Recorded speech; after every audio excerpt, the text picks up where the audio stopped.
San Francisco, October 11, 1969. The city is still awake. Streetlights hang over Presidio Heights like a soft warning, turning the pavement silver and the windows into dark mirrors. A yellow cab moves through the neighborhood, slows at the corner, and stops. Inside, for one brief second, everything looks ordinary. Another fare, another late shift, another quiet block in a city that has no reason. Yet, to think this night will enter American history, then the silence breaks. A gunshot inside a taxi is not the kind of sound a city forgets. It does not echo for long. It does something worse. It stays trapped in the air, as if the street itself has heard something it cannot explain. When the killer steps back in the cab, he does not vanish into chaos.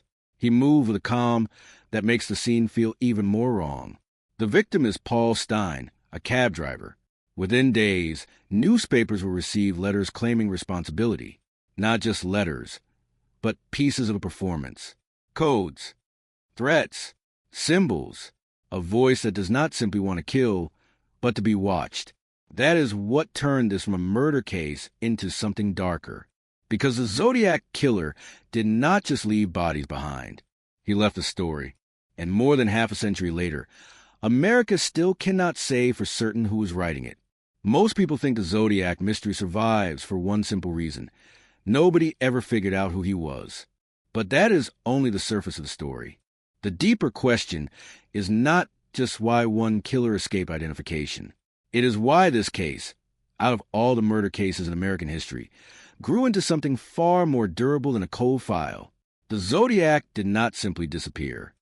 He left behind letters, symbols, codes, surviving witnesses, public fear, and a trail of evidence that seemed, at least on paper, too large to fail. And yet the more famous the case became, the less certain it seemed to get. That is what makes this story worth reopening. Because this is not just a manhunt that went wrong. It is a case study in what happens when violence, media, myth, and incomplete evidence begin to feed each other. A killer created a persona. The public gave that persona a permanent place in American culture. Investigators followed leads, suspects, and fragments for decades. But somewhere inside that expanding story, the line between evidence and obsession began to blur. So this is not a story about selling you one more suspect, as if the case were finally solved. It is a story about something more unsettling than that. Why, after all this time, does the Zodiac case still resist certainty? To answer that, we have to go back to the world before the myth took over, when the case was still just a series of brutal crimes in Northern California, and before America turned an unknown killer into a legend it still cannot fully escape. Before the Zodiac became a symbol, he existed inside a very real place and a very specific moment.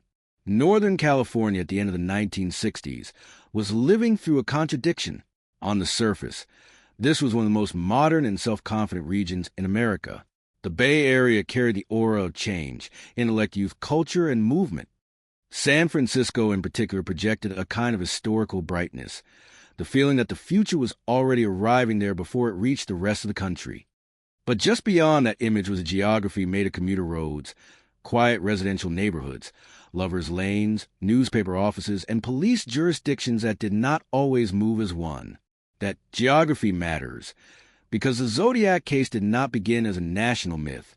It began as a cluster of violent incidents scattered across Northern California. At first, there was no legend to attach to those attacks. There was only fear, confusion, and the ordinary logic of criminal investigation. A shooting on a remote road could be treated as one case. A stabbing by a lake could be treated as another. A cab driver killed in San Francisco could be treated as something else entirely. That is part of what made the coming transformation so important. The case that America now remembers as one continuous nightmare did not arrive that way in real time. It had to be assembled, linked, named, and narrated. And in the beginning, the public still had reason to believe that crimes like these, however brutal, belonged to a familiar world. Police investigated murders. Newspapers reported them. The public followed the story and waited for the name. That was the old script. Even when the violence was shocking, the basic expectation remained intact. Sooner or later, someone would be identified, charged, and brought into view. The official world still looked stable enough to absorb the horror. Then the letters began to change the shape of the story. In 1969, local newspapers received communications from a self-proclaimed killer who did not simply claim responsibility, but demanded attention. He sent coded messages. He used a symbol resembling crosshairs. He wrote in a voice that was mocking, theatrical, and deliberately public. That changed everything. A murder investigation was no longer confined to detectives, witnesses, and physical evidence. It now had an audience. It had branding. It had a persona. The case stopped being only about what had happened at the crime scenes and became, at the same time, about who was controlling the story afterward. That was the first real shift. Because once a killer learns how to occupy public imagination, he stops existing only as a suspect and starts existing as an idea. The Zodiac was not yet famous in the cultural sense he would later become, but the machinery was already there. Newspapers became part of the event. The coded letters invited not just fear, but participation. Law enforcement had to investigate the crimes, while the public began trying to decode a personality. Those are not the same task. And once those two tracks begin running together, certainty becomes harder to hold. There was another reason the case looked solvable before it became legendary. The Zodiac did not emerge from total invisibility. He left enough behind to create the impression that he could be caught. He communicated. Some victims survived attacks associated with him. Witnesses and police had fragments to work with. Over time, ciphers were examined by professionals, amateurs, and entire communities of obsessives. One of the major ciphers, the so-called 340-character cipher, would eventually be decoded decades later. But even that breakthrough did not resolve the central question of identity. In other words, the case did not become mysterious because there was nothing to examine. It became mysterious because there was so much to examine without reaching final certainty. And that is the world before the mystery fully hardens into myth, a region that still believed violence could be processed through normal institutions, a public that still believed enough clues would eventually become a name, a killer who understood, earlier than almost anyone around him, that in modern America, terror could be extended through paper, symbols, and attention just as effectively as through blood. From the outside, the system still looked intact. But underneath that appearance, the case was already changing into something much harder to close. The Zodiac case did not become a national mystery all at once. It broke open in stages. On December 20th, 1968, two teenagers, David Faraday and Betty Lou Jensen, were attacked on Lake Herman Road near Benicia, a lonely stretch of Northern California that seemed made for privacy and, after that night, for dread. They had gone out together. By the end of the evening, Faraday was dead inside the car and Jensen had been shot outside it. At that point, there was no Zodiac yet, at least not in the public mind. There was only a brutal, confusing crime and a usual belief that somewhere inside the evidence was a path toward a human suspect. Then, on July 4th, 1969, another young couple was shot at Blue Rock Springs Park in Vallejo. This time, one of them survived. Darlene Ferrin was killed. Michael Mageau lived. That survival matters, because mysteries harden differently when someone comes back from the scene alive. A dead victim leaves absence. A living victim leaves fragments. Soon after the attack, the killer reportedly called police and took responsibility not only for the shooting, but for the earlier Lake Herman Road murders as well. That was the first major break in the pattern. Two apparently separate crimes were no longer separate. Someone wanted them connected. Then came the letters. Later that same month, 3 Bay Area newspapers received nearly identical letters from a self-proclaimed killer. Each contained one part of a coded message. Each demanded publication. Each was written not like a confession in private, but like an announcement meant for a public stage. This was the moment the case stopped behaving like a normal homicide investigation. The killer was no longer only acting at crime scenes. He was acting in print. He was shaping the tempo of the story after the violence was over. And with that, the case crossed a line from criminal investigation into cultural event. That transformation deepened on September 27, 1969, at Lake Berryessa. A young couple was attacked near the water. The assailant did not simply strike and flee. He approached wearing an executioner-style hood marked with the now-famous symbol. It was theater, but not empty theater. It signaled control. It signaled planning. It signaled that whoever was behind these crimes understood the power of ritual and image. One victim survived. The other did not. And again, the case expanded.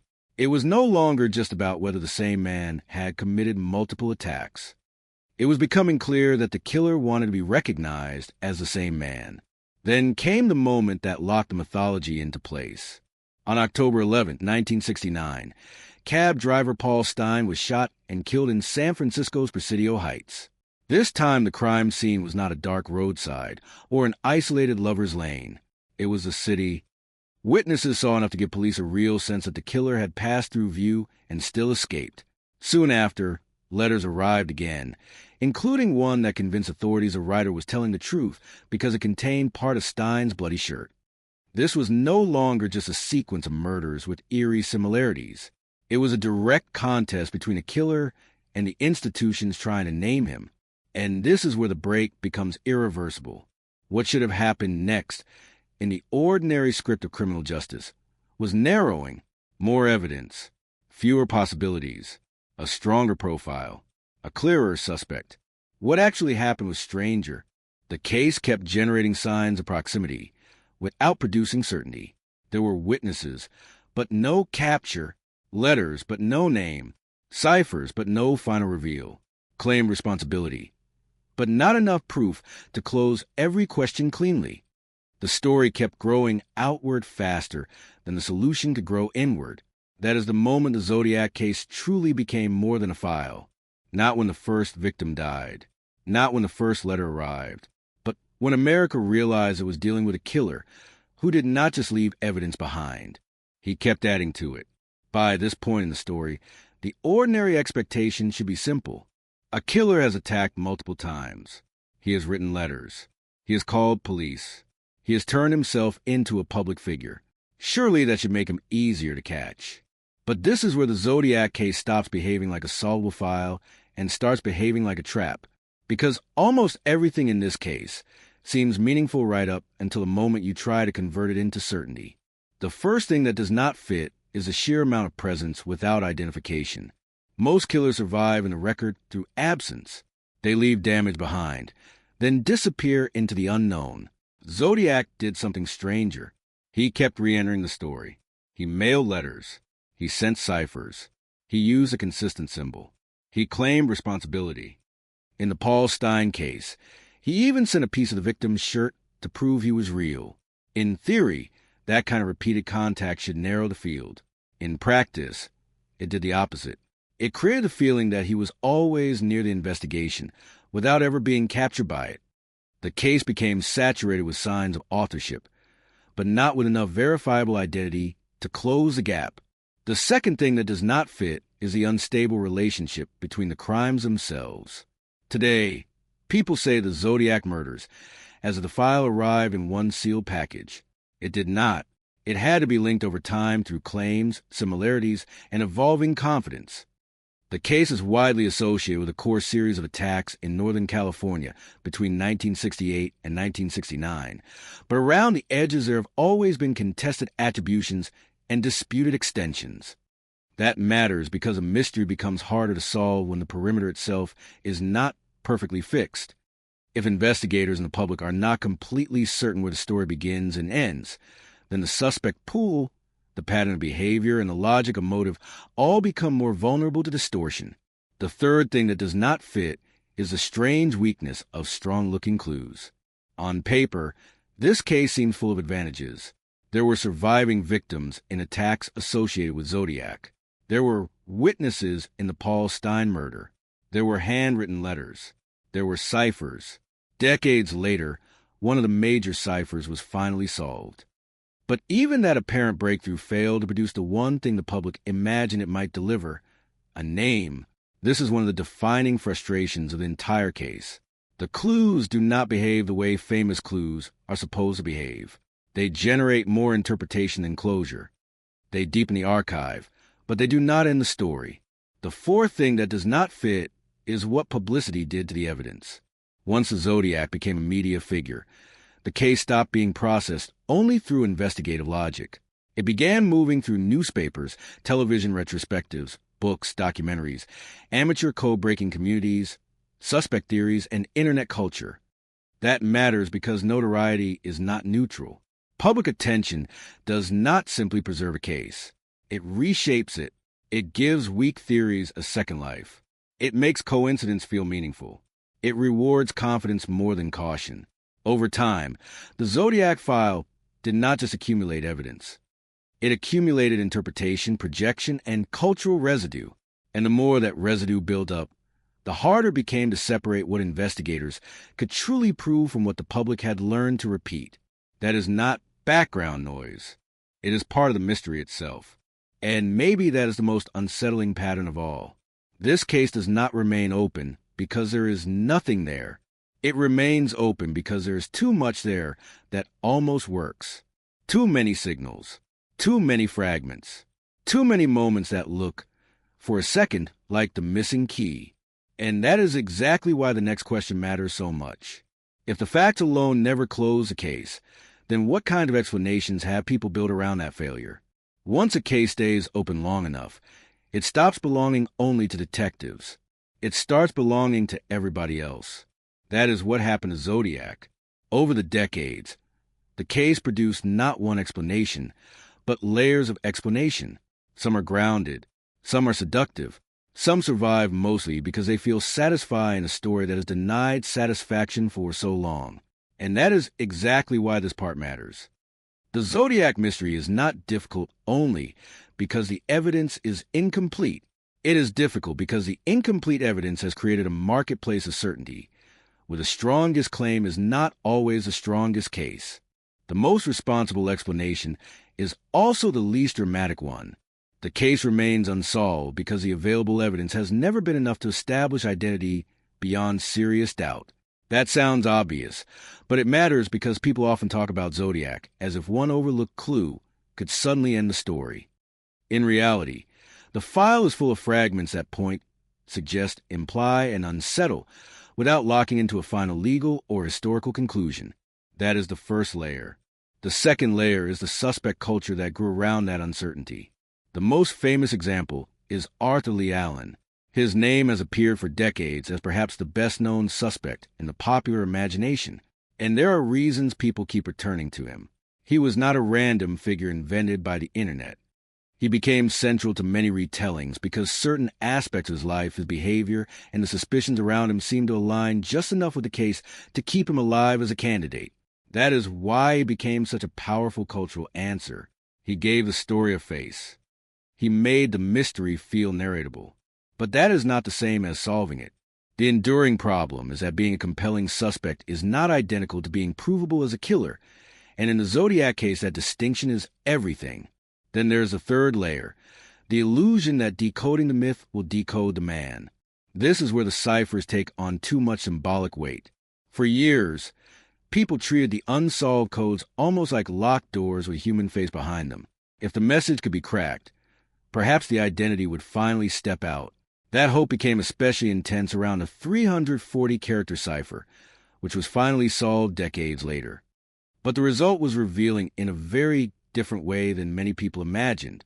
It gave more insight into the killer's psychology and posture. It did not deliver the clean naming event that generations of public fascination have been waiting for. That failure matters because it exposes one of the deepest misunderstandings in the Zodiac story. The belief that more interpretation automatically produces more certainty.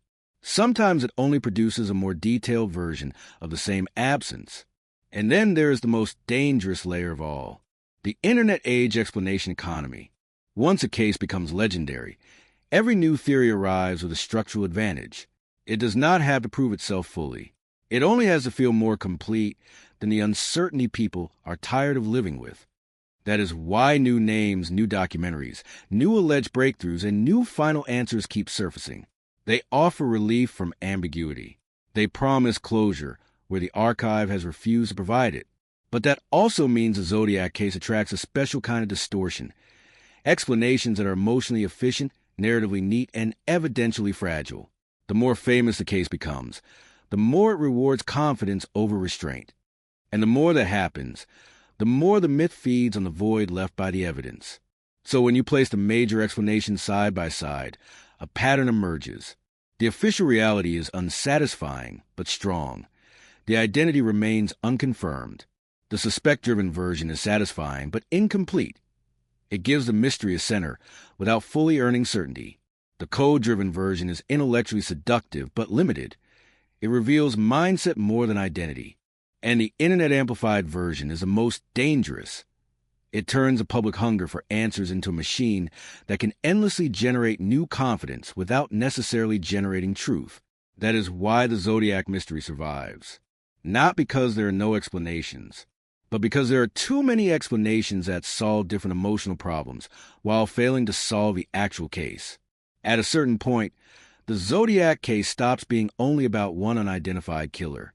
It starts revealing something larger about America itself. Because this is not just a mystery built from violence. It is a mystery built from the collision between violence, media, and public imagination. The Zodiac understood, long before the internet, that attention could multiply fear. A murder terrifies the immediate victims and the people around them. A symbol, a letter, a cipher, and a public taunt can do something different. They can turn fear into spectacle and spectacle into permanence. That is part why this case still lives in American culture so powerfully. It was not only investigated, it was performed, consumed, replayed, and mythologized. It also reveals how fragile certainty becomes once a case is forced to live in public for too long. Most people assume unsolved cases remain open because the truth is hidden somewhere far away, waiting for the right detective or the right piece of technology. But Zodiac suggests a more disturbing possibility. Sometimes the truth does not disappear because there are too few clues. Sometimes it disappears because the clues are swallowed by interpretation. Every witness account, every suspect theory, every coded message, every claim breakthrough adds another layer between the archive and the public imagination. Over time, the case becomes harder to see cleanly, not because nothing exists, but because too much is accumulated on top of what exists. And maybe that is the most revealing thing of all. The Zodiac mystery survives because it satisfies a very modern appetite. People do not only want answers. They want narratives that feel complete. They want the relief of a name, a face, a motive, and a final frame that makes the chaos look organized. But this case resists that desire. It keeps reminding us that society can preserve evidence, preserve memory, preserve fear, and still fail to preserve closure. That is why Zodiac remains more than a cold case.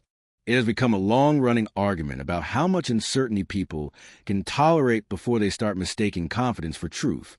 So in the end, the Zodiac file is not only a dossier on an unidentified killer.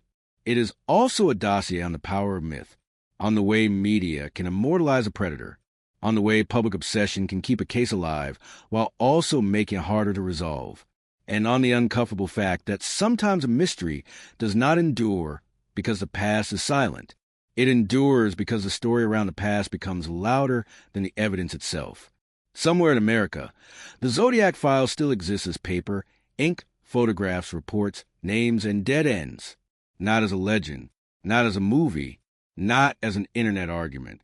As a real archive built around real people who never got a final answer. And that may be the most haunting part of this story. The Zodiac did not just kill and disappear. He left behind a structure of uncertainty strong enough to outlive the era that created him. Decades have passed. Technologies have changed. Codes have been cracked. Suspects have been named and renamed. Entire generations have grown up hearing that this might finally be the clue that ends it. And still, the center holds open. Still, there is no single moment when the fog fully clears. Maybe one day that changes. Maybe a document, a forensic link, or a piece of evidence hidden in plain sight will finally do what half a century of obsession could not. But until that happens, the Zodiac remains one of the most disturbing mysteries in American history, not because he vanished without a trace, but because he did the opposite. He left traces everywhere. And somehow, that was still not enough. If there is another case you want to open next, leave it in the comments. And if you are drawn to stories where the truth is never sitting safely on the surface, subscribe to Black File Society.